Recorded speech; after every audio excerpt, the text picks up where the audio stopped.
right. We're talking about The Social Network. This is a film that I think has been spoken about at length. So I do wonder if we're going to have any hot takes tonight. What is there left to say about The Social Network? To be honest, but I Nothing. wanted Well, to talk see you about it guys anyway. next week. Have a good one. See, what I was going to say is this is going to be a short episode because I mean this movie is like I would say this movie is a modern classic.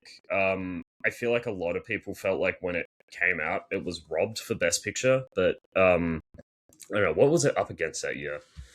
But yeah, I want to know if you I guys don't know. are That's a fans good of The question. Social Network.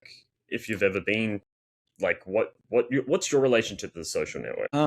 I like Aaron Sorkin a lot, and I think that he has a real talent for making very dry material interesting because of the way he writes dialogue, and he brings a lot of action to dialogue. People famously got introduced to him via The West Wing, and it's very famous for having this very fast-paced, snappy dialogue. And I think it really lends itself to things that can be obtuse, like legal dramas and political and stuff like this with complicated things. And then there's enough going on in this movie about the environments like Harvard and Palo Alto later that keep it interesting, even though every scene is ostensibly just about a court case. Time, what do you think about?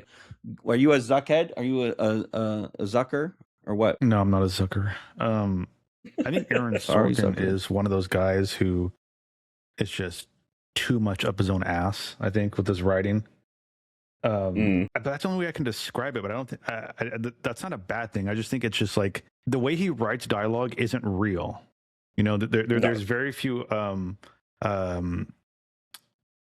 writers who do actually write like authentic dialogue. Like Quentin Tarantino writes fantastically authentic dialogue. Like that's not how people talk, but it kind of is. And I like that. I do like Aaron Sorkin's writing in the few movies that I have seen. It's just that for me, his writing, the dialogue does a lot of the lifting for the movie. Like it paints a giant picture. It's almost like the dialogue is the action part of an action film. Like there's a lot to it. Which I do like.